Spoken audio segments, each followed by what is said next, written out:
शिक्षक दिवस के अवसर पर आयोजित आज के इस कार्यक्रम में मंच पर उपस्थित प्रदेश की व्यावसायिक शिक्षा और कौशल विकास विभाग के मंत्री श्री कपिल देव अग्रवाल जी, माध्यमिक शिक्षा विभाग की मंत्री श्रीमती गुलाब देवी जी, बेसिक शिक्षा विभाग के मंत्री संदीप सिंह जी, प्रदेश के मुख्य सचिव श्री दुर्गा शंकर मिश्र जी, प्रमुख सचिव बेसिक एवं माध्यमिक शिक्षा श्री दीपक कुमार जी, प्रमुख सचिव व्यावसायिक शिक्षा और कौशल विकास श्री सुभाष चंद्र शर्मा जी, आज के इस कार्यक्रम में उपस्थित प्रदेश भर से आए हुए सभी शिक्षा जगत से जुड़े हुए हमारे सम्मानित प्रधानाचार्य और शिक्षकगण, वर्चुअली प्रदेश भर से जुड़े हुए सभी हमारे प्रधानाचार्य और शिक्षकगण, जनप्रतिनिधिगण और उपस्थित भाइयों बहनों, मैं सबसे पहले आप सभी को शिक्षक दिवस की हृदय से बधाई देता हूं। हम सब जानते हैं कि हमारा देश 5 सितंबर की तिथि भारत के द्वितीय राष्ट्रपति, महान शिक्षाविद, महान दार्शनिक डॉक्टर सर्वपल्ली राधाकृष्णन की पावन जयंती को शिक्षक दिवस के रूप में आयोजित करता है। मैं इस अवसर पर भारत माता के इस महान सपूत को भारत की आज़ादी के आंदोलन में, भारत के संविधान निर्माण में, भारत के आधुनिक भारत के निर्माण के लिए शिक्षा एक सशक्त माध्यम हो सकती है और भारत के उन सभी दार्शनिक पहलुओं को जिन्हें उन्होंने बड़ी सहजता के साथ देश के सामने प्रस्तुत किया था, उन सब के लिए, जिनकी सेवाओं के लिए आज़ाद भारत ने उन्हें भारत रत्न से सम्मानित किया, भारत के ऐसे द्वितीय राष्ट्रपति डॉक्टर सर्वपल्ली राधाकृष्णन को इस अवसर पर नमन करते हुए उन्हें विनम्र श्रद्धांजलि अर्पित करता हूं। मेरे लिए प्रसन्नता का क्षण है कि बेसिक शिक्षा और माध्यमिक शिक्षा विभाग ने आज यहां पर प्रदेश में शिक्षा जगत में आमूलचूल परिवर्तन के लिए कार्य कर रहे प्रधानाचार्यों को और शिक्षकों को सम्मानित करने का कार्य भी किया है।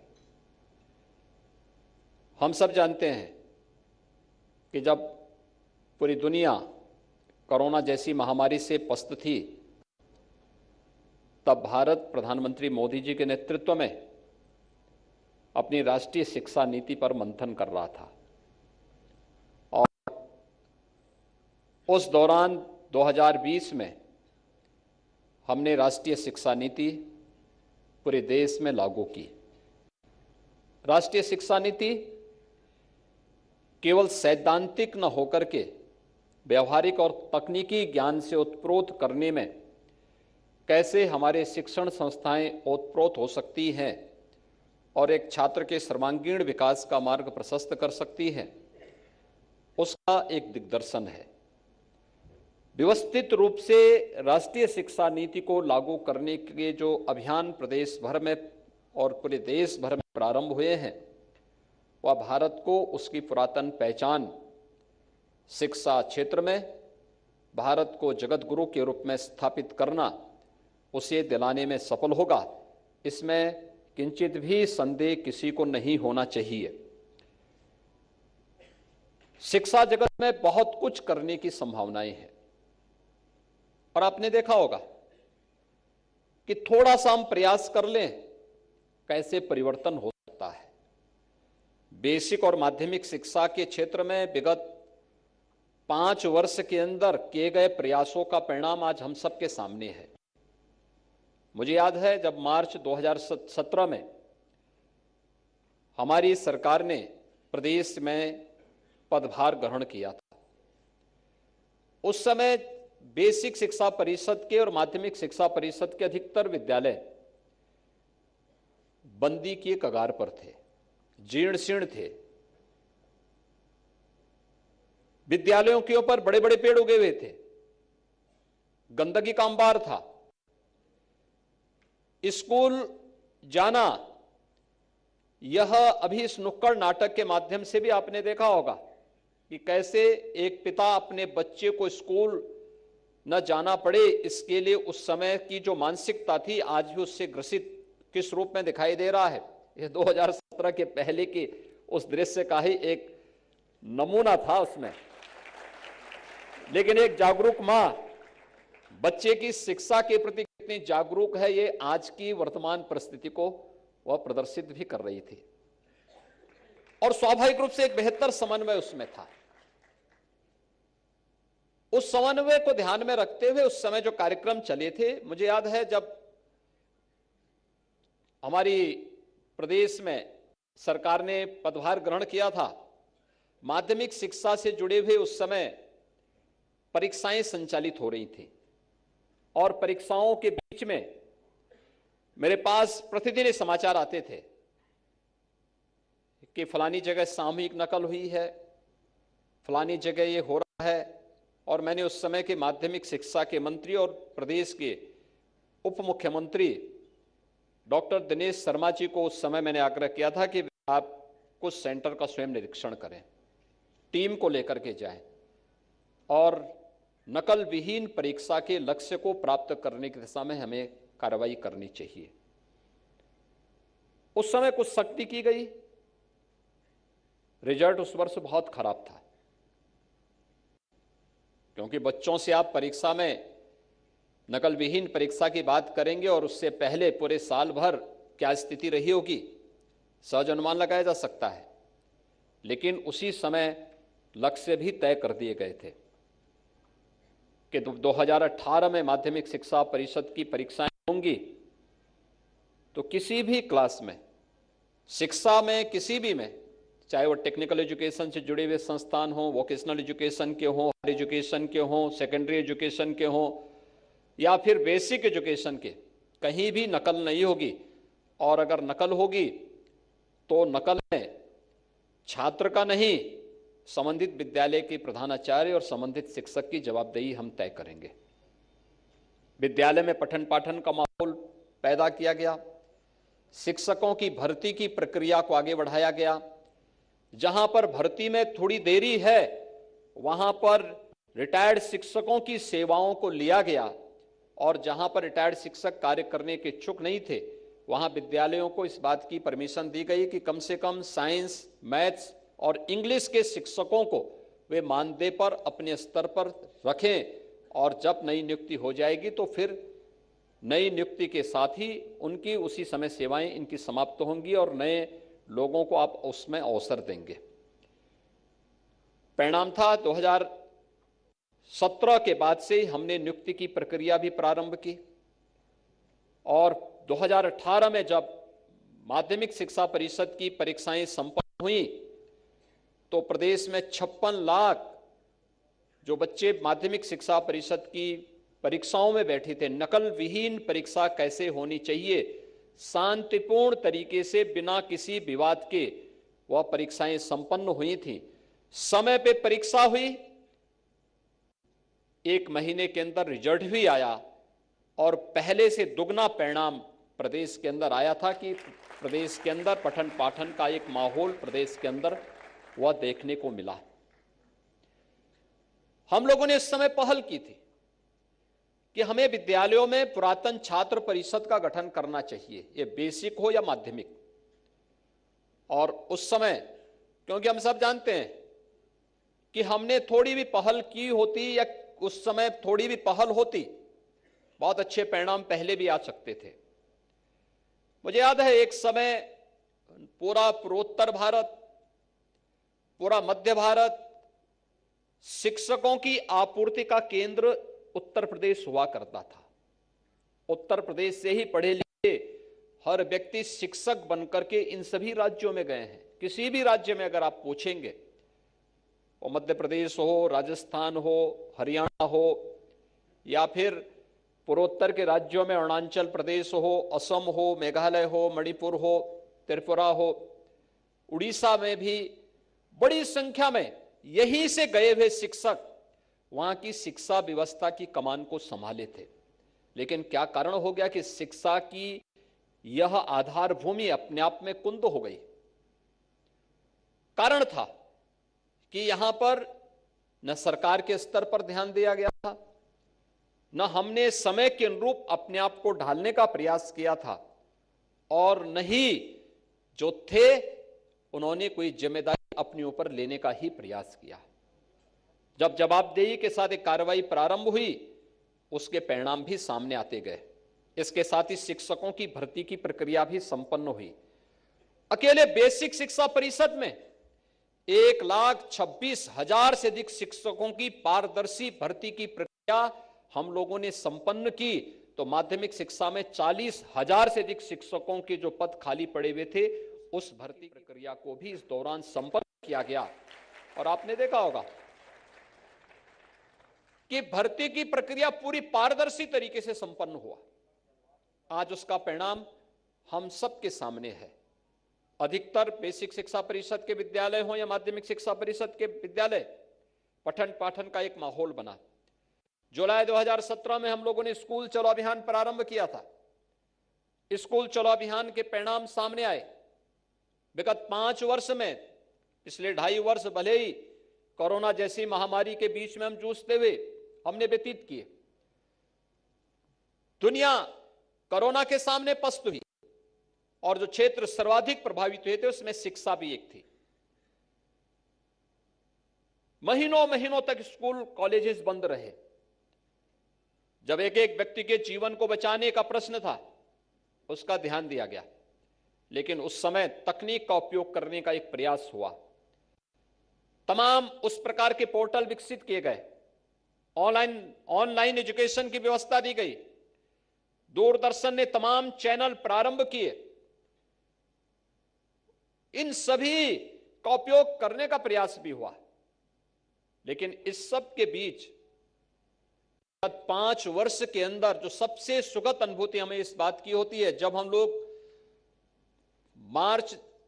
जुलाई 2017 में स्कूल चलो अभियान प्रारंभ कर रहे थे, उससे पहले जब 16 के मैं आंकड़े देख रहा था, तो प्रदेश में माध्यमिक बेसिक शिक्षा परिषद में 1,34,00,000 बच्चे उस समय इन सभी स्कूलों में अध्ययन करते थे। और जब मैं आज के आंकड़े देखता हूं, तो यह संख्या 1,34,00,000 से बढ़कर के आज 1,92,00,000 हो चुकी है। यानी स्कूल चलो अभियान अपनी सार्थकता को प्राप्त कर रहा है। और हम इस बात को मान सकते हैं कि बेसिक शिक्षा परिषद के स्कूलों में बच्चों की संख्या में बढ़ोतरी होना इस बात को प्रमाणित करता है कि वहां पे शिक्षा का स्तर बढ़ा है। इस दौरान ऑपरेशन कायाकल्प चलाया गया। पुरातन छात्र, मैं देख रहा था, हमारे मुख्य सचिव, एक दिन मुझे बलिया एक कार्यक्रम में जाना था, बलिया बलिदान दिवस के कार्यक्रम में। उन्होंने स्वयं इच्छा व्यक्त की कि मैं भी बलिया चलना चाहता हूं। तो मैंने समझा बलिया में वे स्वयं इसलिए जाना चाहते होंगे क्योंकि बलिया बलिदान दिवस है, और 1942 में 19 अगस्त के दिन बलिया ने अपने आप को स्वतंत्र घोषित कर दिया था। कई महीनों तक बलिया स्वतंत्र रहा। लेकिन जब मैं बलिया पहुंचा तब मुझे पता लगा कि नहीं, वहीं के एक इंटर कॉलेज में उन्होंने अपनी शिक्षा प्राप्त की थी, इसलिए अपने स्कूल को देखने के लिए वहां जा रहे थे। अगर चीफ सेक्रेटरी के पद पर एक व्यक्ति अपने बचपन के उस स्कूल को जा करके देखने की इच्छा रखता है, क्या इन स्कूल कॉलेजेस ने कभी अपने उन पुरातन छात्रों को पहचानने का प्रयास किया, उन्हें अपने साथ जोड़ने का प्रयास किया? थोड़ा भी प्रयास कर लेते तो मुझे लगता है कि शासन की सहायता के बगैर भी हम हर एक विद्यालय की कायाकल्प को करते हुए सभी प्रकार की बुनियादी सुविधाओं से उन्हें संपन्न कर सकते थे। लेकिन उसके लिए पहल की आवश्यकता है। एक शिक्षक केवल शिक्षक नहीं होता, वो सरकारी कर्मचारी नहीं होता है, वह योजक होता है, समाज का योजक होता है, राष्ट्र का योजक होता है, राष्ट्र का निर्माता होता है। और उसको वह नींव मजबूत करनी होती है। एक एक को नींव मजबूत तब होती है जब एक एक को जोड़ता है।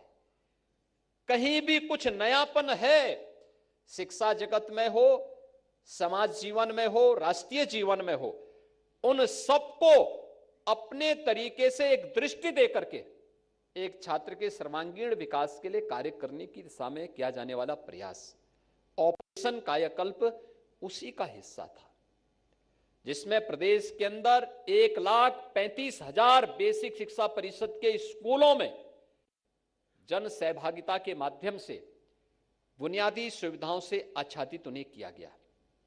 आज मैं मानता हूं, हो सकता है कुछ विद्यालय ऐसे भी होंगे जिनमें अभी भी पुरानी स्थिति होगी, हो सकता होगा, क्योंकि बहुत सारी जगह इस प्रकार की स्थितियां होती हैं।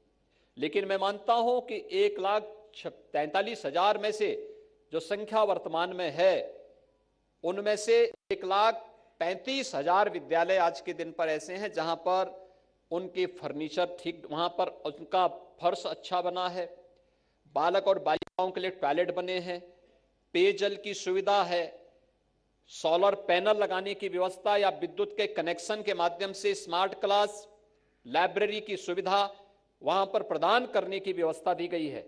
और ये सभी सुविधाएं देने के साथ ही कुछ न कुछ नया उन विद्यालयों के प्रधानाचार्यों ने, विद्यालय के शिक्षकों ने और विद्यालय की जो पुरातन छात्र परिषद है या प्रशासन ने या जनप्रतिनिधियों ने मिलकर के वहां पर कुछ न कुछ नया किया है, और आज उसका परिणाम भी वहां देखने को मिल रहा था। निपुण भारत अभियान इसी का एक हिस्सा है। प्रधानमंत्री जी की उस मंशा को कि हमें अपने विद्यालय को, हमें अपने ग्राम पंचायत को, हमें अपने विकास खंड को, हमें अपने जनपद को और अंततः हमें अपने प्रदेश को निपुण बनाना है। और उसी क्रम में आपने 3 बच्चों का प्रदर्शन यहां पर देखा होगा कि अगर यह अभियान प्रदेश भर के सभी शिक्षक अपने हाथों में ले लें, उस जिम्मेदारी का निर्वहन करना प्रारंभ कर लें, एक विद्यालय में कितने बच्चे होंगे, एक शिक्षक के पास कितने बच्चे आएंगे? बहुत होंगे, 25, 30, 40। एक शिक्षक अगर उन 40 बच्चों की जिम्मेदारी अपने ऊपर लेकर के गांव में महीने में 1 बार 2 बार भ्रमण करते हुए घूम करके उन परिवारों के साथ मिलेंगे, तो सामाजिक अध्ययन का एक बहुत बड़ा माध्यम उनके सामने होगा। गांव की सामाजिक और आर्थिक परिस्थिति की एक जानकारी उनके पास होगी, गांव के इतिहास के बारे में एक जानकारी उनके पास होगी, बच्चों के बारे में जानकारी देने और परिवार से जानकारी लेने का एक माध्यम होगा, और उसके माध्यम से वो एक डाटा कलेक्ट करके विद्यालय की एक बहुत बड़ी सेवा कर सकते हैं और शिक्षा जगत के बारे में भी बहुत कुछ कर सकते हैं। एक संवाद के क्रम को हमें बाधित नहीं होने देना है। और मुझे प्रसन्नता है, अनेक प्रकार के जो पोर्टल बनाए गए, दीक्षा पोर्टल हो, निपुण भारत का हो, या फिर मैं देख रहा था अभी मुझे नीति आयोग भारत सरकार की एक बैठक में भाग लेने का अवसर प्राप्त हुआ था। मैं उनके दस्तावेज को देखने लग गया। मैंने देखा उसमें एक मुझे चैप्टर देखने को मिला कि सक्सेसफुल स्टोरी इस राज्यों की क्या है। तो मैं शिक्षा में देखने लग गया। तो मैंने देखा कि उत्तर प्रदेश के, मैंने जब उत्तर प्रदेश को पलटा तो उत्तर प्रदेश में मुझे क्या देखने को मिला, सक्सेसफुल स्टोरी देश के लिए क्या था, एक ऑपरेशन कायाकल्प। मैंने देखा पूरे भारत सरकार, नीति आयोग ने भी उसको देखा। प्रेरणा ऐप, इसको भी उन्होंने एक सक्सेस स्टोरी के रूप में स्वीकार किया। और भी अन्य अनेक ऐसे कार्यक्रम थे जिसको एक सक्सेस स्टोरी के रूप में भारत सरकार ने, नीति आयोग ने भी स्वीकार किया। क्या हम भी अपने स्तर पर कुछ कर सकते हैं? हर एक शिक्षक करने में सक्षम हो सकता है, और उस दिशा में हमारे स्तर पर किया जाने वाला प्रयास एक बच्चे के सर्वांगीण विकास का माध्यम बन सकता है। आज जो इस कार्यक्रम यहां पर संपन्न हुआ है, हमने कुछ विद्यालयों के शिलान्यास और उद्घाटन के कार्यक्रम संपन्न भी किए हैं। माध्यमिक शिक्षा विभाग के 5 पोर्टल हम लोगों ने यहां पे लॉन्च किए हैं। बेसिक शिक्षा परिषद से जुड़े हुए कुछ कार्यक्रमों को यहां पर संपन्न किया है और साथ साथ राज्य पुरस्कार भी यहां पर दिए हैं। राज्य पुरस्कार में शिक्षकों को भी और प्रधानाचार्यों को भी सम्मानित किया है। ये पुरस्कार ये केवल एक सम्मान नहीं है, एक नई जिम्मेदारी है। और जिम्मेदारी इस बात की कि आपकी प्रतिस्पर्धा अब आपकी स्वयं से है। आपने जितना किया है अब उससे आपको आगे बढ़ना है और फिर दूसरों के सामने एक उदाहरण प्रस्तुत करना है। जिन शिक्षकों को राज्य पुरस्कार मिला है, राज्य पुरस्कार का मतलब ये नहीं, और मैं तो ये चाहूंगा एक व्यवस्था में लागू करनी चाहिए कि पुरस्कार चयन की प्रक्रिया को, मैंने इसीलिए कहा था, विगत वर्ष वे चीजें आई थी, हमने कभी देखो अक्सर होता क्या था, पुरस्कार वह व्यक्ति प्राप्त करता था जो कभी स्कूल नहीं जाता था। मैंने देखा है, मैंने एक बार यहां पे पुरस्कार वितरण का कार्यक्रम इसलिए स्थगित करवा दिया था। मैंने कहा भाई इसमें जो नाम आए हैं इनको तो मैं रोज देखता हूं, केवल फालतू घूमते रहते हैं, कुछ करते हैं नहीं, इनको क्यों पुरस्कार दे रहे हैं? इससे वास्तविक शिक्षक अपने आप को अपमानित महसूस करता है। स्थगित करो इसको, और नहीं तो अपने स्तर पर करना, अपने स्तर पर। मैं इस कार्यक्रम में भाग नहीं लूंगा क्योंकि बच्चों के जीवन के साथ खिलवाड़ करने वाले लोग हैं और मैं उस कार्यक्रम में भागीदार नहीं बना, कार्यक्रम को स्थगित करना पड़ा था। और इसीलिए मैंने कहा था चयन की प्रक्रिया पूरी पारदर्शी होनी चाहिए, वास्तविक शिक्षक को सम्मानित किया जाना चाहिए जो ईमानदारी के साथ अपने दायित्वों का निर्वहन करते हुए एक बच्चे के सर्वांगीण विकास के लिए अपना योगदान देकर के राष्ट्र निर्माण की वर्तमान अभियान का अपने को हिस्सा बनाया हुआ है। एक प्रधानाचार्य जो पूरी जिम्मेदारी के साथ अपने कार्यों का निर्वहन करते हुए अपने विद्यालय को एक स्वस्थ प्रतिस्पर्धा का केंद्र बिंदु बना रहा है और वह सम्मान उसी का हिस्सा है, ये उसी की प्रक्रिया का हिस्सा है। ये केवल 2 साल उन्हें सेवा विस्तार मिल जाए या उन्हें एक निश्चित राशि पुरस्कार के रूप में हम दे दें या परिवहन निगम की बसेज में उनको इतने किलोमीटर तक फ्री में सुविधा उपलब्ध हो जाए, ये बहुत गौण चीजें हैं। महत्वपूर्ण ये कि एक नई जिम्मेदारी उनके ऊपर आ रही है और जिम्मेदारी इस बात की कि उन्होंने अब तक जो किया है इससे उनकी स्वयं की प्रतिस्पर्धा होगी। अब उनको उससे आगे बढ़कर के कार्य करना है और कुछ नयापन करके दिखाना है, एक नयापन करके दिखाना है, कुछ नया देना है समाज को। ये उनके जीवन का आत्मसंतुष्टि का एक माध्यम बनेगा और इस दिशा में, इस प्रयास में हम सबको ईमानदारी के साथ आगे बढ़ना होगा। और मैं आह्वान करूंगा, विगत 5 वर्ष के अंदर बहुत कुछ किया है लेकिन अभी बहुत कुछ होना बाकी है, बहुत कुछ होना बाकी है।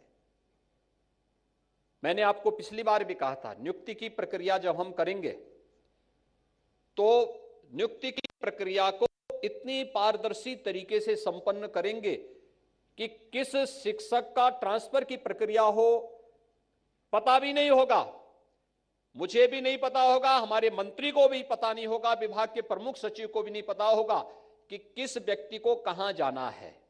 मेरिट के आधार पर हम पूरी प्रक्रिया को अपनाएंगे और लोगों ने उसको एप्रिशिएट किया था, हर एक स्तर पर उसको लोगों ने माना है। आज हमें तय करना होगा। प्रदेश ने, नीति आयोग ने जो 8 एस्पिरेशनल डिस्ट्रिक्ट उत्तर प्रदेश के आकांक्षात्मक जनपद चिन्हित किए थे, मैं धन्यवाद दूंगा कि एस्पिरेशनल डिस्ट्रिक्ट के जो पैरामीटर थे उसमें शिक्षा में थे, स्वास्थ्य में थे, स्किल डेवलपमेंट में थे। इन सभी में उत्तर प्रदेश ने देश के अंदर जो टॉप 10 यानी जो 112 जनपद चिन्हित हुए थे पूरे देश भर में, उनमें से 8 जनपद यूपी के थे। और मुझे प्रसन्नता है कि 8 जो जनपद यूपी के थे टॉप 10 में, जिन्होंने अपने रैंकिंग में सुधार किया, उसमें से टॉप 10 में उत्तर प्रदेश के 8 में से 5 जनपद आए थे और टॉप 20 में सभी 8 जनपद यूपी के आ गए थे। ऐसे अब हम लोगों ने 100 ऐसे विकास खंडों का चयन किया है जो प्रदेश में शिक्षा, स्वास्थ्य, जल संसाधन, कृषि के क्षेत्र में, स्किल डेवलपमेंट में और वित्तीय समावेशन आदि में अभी भी पीछे हैं। उन्हें समाज की मुख्य धारा के साथ जोड़ करके सामान्य विकास खंडों की तर्ज पर विकसित करने के लिए कार्य करने की दिशा में प्रयास प्रारंभ हुआ है। और मैं इसके लिए शिक्षा विभाग से ही मैंने कहा है, सभी संबंधित विभाग से कहा है कि वहां पे 100% मानव संसाधन होना चाहिए और उस विकास खंड में तकनीक का उपयोग करते हुए हम बेहतर परफॉर्मेंस कर सकते हैं, बहुत अच्छा कार्य कर सकते हैं और एक समय सीमा के अंदर उन्हें सामान्य विकास खंडों की तर्ज पर आगे बढ़ाना है। यह एक कार्य अच्छी दिशा में हमें करके दिखाना होगा, ये संभव है। और इसलिए आज यहां पर जो पुरस्कार वितरण हो रहे हैं, ये अलग अलग फील्ड से जुड़े हुए शिक्षक हैं जिन्होंने कुछ नया किया है, प्रधानाचार्यगण हैं जिन्होंने कुछ नया किया है। यहां पर मैं देख रहा था कि सीबीएसई बोर्ड में बुलंदशहर की भी एक बालिका ने सीनियर सेकेंडरी में और सेकेंडरी लेवल पर भी एक बालिका शामली से 500 में से 500 नंबर पाई हैं। पूरे देश के अंदर दोनों बालिकाएं हैं और दोनों बालिकाओं ने पूरे देश के अंदर मेरिट सूची में सर्वोच्च स्थान प्राप्त किया था। दोनों बालिकाएं उत्तर प्रदेश की हैं। यह कार्य हम लोग भी कर सकते हैं, हम भी अपने स्तर पर कर सकते हैं। और आज तो केवल सैद्धांतिक ज्ञान ही बच्चों को नहीं देना है, उसको व्यावहारिकता से भी भरपूर करना है। हमें बच्चे को हर चुनौती के योग्य बनाने की तैयारी करनी चाहिए। देखिए, अक्सर मैं देखता हूं मीडिया में कुछ चीजें आती हैं, उसमें बहुत सारी चीजें अच्छी होती हैं, कुछ चीजें ऐसी लगती है कि हो सकता है नेगेटिव लगती हो, लेकिन उसको हम नेगेटिव परिप्रेक्ष्य में देखते भी नहीं। जैसे अक्सर आता है कि स्कूल में बच्चों से झाड़ू लगवाया जा रहा है। मुझे लगता है बुरा नहीं, लेकिन अगर शिक्षक भी प्रयास करें कि वह बच्चों के सामने स्वयं झाड़ू लगा करके एक बार वहां पर उस प्रक्रिया के साथ जुड़े, तो अपने विद्यालय में हम लगा रहे हैं। क्या कल कोई हम अपने घर में झाड़ू लगाते हैं, पोछा लगाते हैं, अपने कपड़े स्वयं धोते हैं, तो क्या इसके लिए क्या कोई हमारी निंदा करता है, कोई हमारी नेगेटिव उसमें देखेगा? ये हमारी ड्यूटी है, अपना कार्य स्वयं करना। ये तो स्वावलंबन का लक्षण है। आत्मनिर्भरता का लक्ष्य प्राप्त करने की दिशा में व्यक्ति अपने स्तर पर जब प्रारंभ करेगा तो ही तो उसे प्राप्त कर पाएगा। अब अपने स्कूल में झाड़ू लगाना कहां से बुरा हो गया? मुझे आश्चर्य होता है, अपने स्कूल में झाड़ू लगाना यह बुरा हो गया। ये देखिए, बच्चे स्कूल में झाड़ू लगा रहे हैं। मुझे लगता है कहीं भी इसमें नकारात्मकता नहीं होनी चाहिए, ये होना चाहिए। बच्चे को हमें तैयार करना होगा, शिक्षक भी खड़ा हो और हर एक स्तर पर इस कार्यक्रम को आगे बढ़ाने की तैयारी होनी चाहिए। मैं आपको बताऊं कि हमारे ट्रस्ट के द्वारा बहुत सारी शिक्षण संस्थाएं संचालित होती हैं। एक संस्था 2005 में प्रारंभ हुई, वो बहुत प्रतिष्ठित पीजी कॉलेज है वर्तमान में। 2008 में वहां के प्राचार्य ने मेरे पास एक दिया कि हमारे पास 4th क्लास के जितने कर्मचारी हैं इनको दूसरी संस्था में भेज दिया जाए। तो मेरे लिए आश्चर्यचकित करने वाला था। मैंने कहा भी ये क्यों? उन्होंने कहा, मैंने कहा भी क्या आप नई नियुक्ति करना चाहते हैं? कहा नहीं। तो मैंने उनको दूसरे विद्यालयों में भेज दिया। क्योंकि मुझे भी व्यवस्था देखनी थी उस समय, तो मैंने उनको भेज दिया। मैंने उनसे बाद में पूछा, मैंने कहा क्यों, क्या? कहा कि हमारे यहाँ सारा काम हमारे हर छात्र, हर शिक्षक स्वयं करेंगे। और आप आश्चर्य करेंगे, वहां पर सारी व्यवस्था का संचालन वहां का शिक्षक, वहां के छात्र, वहां की छात्राएं स्वयं उठाती हैं। सफाई की व्यवस्था हो, वॉशरूम की व्यवस्था हो, स्कूल के क्लासेस की सफाई की व्यवस्था हो, या प्रांगण की सफाई, या वहां की बागवानी की व्यवस्था का कार्य। और भारत सरकार की एक स्वच्छता की रैंकिंग आई थी, जिसमें देश के ऐसे स्वच्छ विद्यालयों की सूची की जब बात आई, तो मेरे दिमाग में आया, मैंने कभी 2005 में इन्होंने अपने यहाँ के सभी ऐसे लोगों को उन्होंने दूसरी जगह स्थानांतरित करके उन्होंने कह दिया था कि साहब हम स्वयं जिम्मेदारी लेंगे। मैंने कहा भी आप लोग भी इसमें आवेदन करिए। सबसे बाद में उसने अपनी एंट्री की, और देश के अंदर जितने भी हायर एजुकेशन के संस्थान होंगे, उन हजारों संस्थानों में उस विद्यालय की 36वां रैंक उसे स्वयं प्राप्त हुआ। बिना किसी प्रयास के, एंट्री के उसने अपना स्थान प्राप्त किया। हम भी अपने स्तर पर प्रयास कर सकते हैं, और मुझे लगता है कि कार्य कोई छोटा और कोई बड़ा नहीं होता है। मैं लखनऊ में एक कॉलेज में गया था, बड़े बड़े पेड़ उगे हुए थे विद्यालय के ऊपर, भवन के ऊपर उगे हुए थे। तो मुझे बड़ा अफसोस हुआ। मैंने कहा भी ये विद्यालय चलता है या कहानी चालू है? तो मैंने कहा जो लोग इस विद्यालय में आते हैं, विद्यालय के प्रधानाचार्य या विद्यालय के अन्य अध्यापक, क्या उनको ये पेड़ दिखाई नहीं देते हैं क्या? अरे पेड़ जो बरगद जमा हुआ है ऊपर, पीपल जमे हुए हैं ऊपर, ये कहीं जमीन में होते तो अच्छा लगता है, और भवन को नुकसान पहुंचाएंगे। भवन हेरिटेज बिल्डिंग बन सकती थी, लेकिन ध्यान नहीं दिया गया।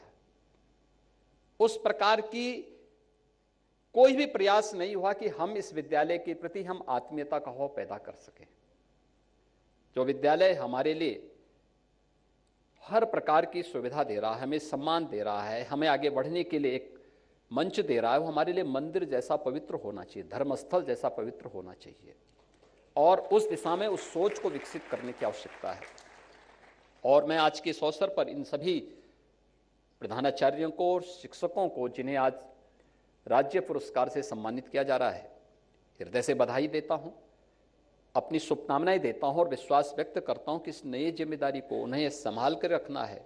कोई भी ऐसा कार्य न करे जिससे कल उनकी कार्य पद्धति पर कहीं प्रश्न चिन्ह खड़ा हो, किसी को कहने का अवसर प्राप्त हो। राष्ट्रीय शिक्षा नीति के लिए एक स्वस्थ प्रतिस्पर्धा को हम आगे बढ़ाने की तैयारी करें, अपने आप को उस दिशा में आगे बढ़ाने का कार्य करें। अपने विद्यालय को कैसे हम इन सभी बातों के साथ जोड़ करके, जो राष्ट्रीय शिक्षा नीति के साथ जुड़ा हुआ है, जो आज प्रत्येक क्षेत्र में जब शासन स्तर पर आपसे जुड़ी हुई समस्याओं के सकारात्मक रूप से आगे बढ़ाने का प्रयास किया जा रहा है, उन स्थितियों में उसी सकारात्मक भाव के साथ शासन भी आपसे अच्छे परिणाम की अपेक्षा रखती है। इस अवसर पर मैं आप सबको एक बार फिर से शिक्षक दिवस की हृदय से बधाई देता हूं, अपनी शुभकामनाएं देता हूं, और पूरे प्रदेश में बेसिक, माध्यमिक, उच्च, तकनीकी और व्यावसायिक शिक्षा से जुड़े हुए अपने सभी संस्थानों का आह्वान करूंगा कि राष्ट्रीय शिक्षा नीति के अनुरूप हम अपने आप को तैयार करें।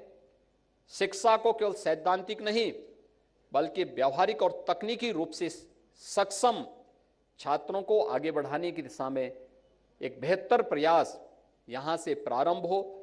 शिक्षण संस्थानों को शासन की योजनाओं के साथ जोड़ने के कार्यक्रम के साथ हम जुड़ें। समाज के प्रति निरपेक्ष भाव नहीं, बल्कि समाज के सापेक्ष हम अपने आप को ढालने का प्रयास करेंगे। इस विश्वास के साथ आप सबके प्रति मेरी शुभकामनाएं। धन्यवाद। जय हिंद। बहुत बहुत धन्यवाद माननीय मुख्यमंत्री महोदय जी, आपके प्रेरणादायी उद्बोधन और बहुमूल्य सुझावों के लिए। और अब आज का ये शुभ दिन, सभी का विधिवत आभार व्यक्त करने के लिए मैं जोरदार तालियों के साथ सादर आमंत्रित कर